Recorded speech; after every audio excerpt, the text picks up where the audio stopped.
Navasana ou Naukasana, ou Paripurna Navasana, la barque. Dans l'assise, sur les fesses, le corps prend la forme de barque.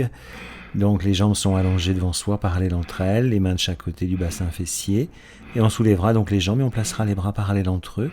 Et avec le sol, les paumes de main tournées vers le bas ou se faisant face.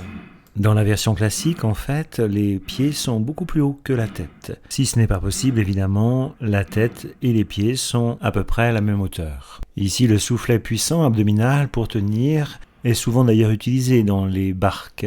Et puis l'inspiration, la tenue poumon plein, et l'expiration, on redescend. Une autre version est de prendre le lotus et puis ensuite de placer les bras parallèles avec le sol, joindre les mains, le geste d'Anjali Mudra ou de Kshepana Mudra avec les index pointés, de soulever ce lotus et de pratiquer le soufflet abdominal ou d'autres souffles.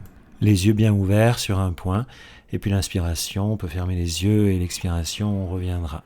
Une autre version, en replaçant les jambes allongées devant soi, est de monter les pieds et les jambes à hauteur de la tête ou un peu plus haut et d'écarter les bras sur les côtés et d'y faire un souffle étiré, peut-être en doublant l'expiration ou simplement peut-être poumon plein ou bien sûr le Bhastrika, en essayant au mieux de tenir l'équilibre, la concentration évidemment. Un puissant Mula Bandha, la tenue de la langue et puis ensuite l'expiration et on redescend. On savoure quelque peu.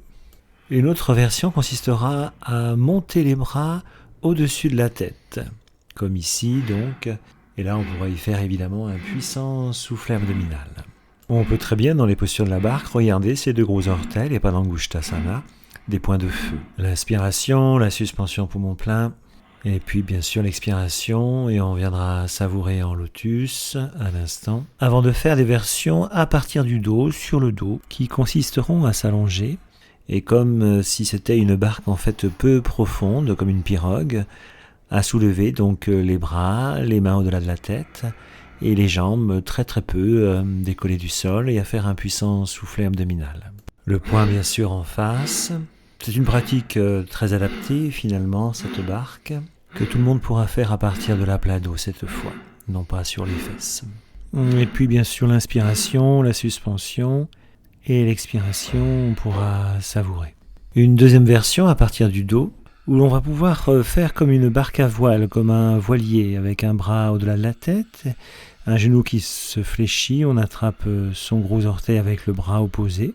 Et là, il s'agira de monter la tête, le bras derrière, la jambe qui est devant, les deux jambes perpendiculaires, Shambhavi Mudra ou un point devant soi, un souffle d'inspire, un souffle d'expiration beaucoup plus long.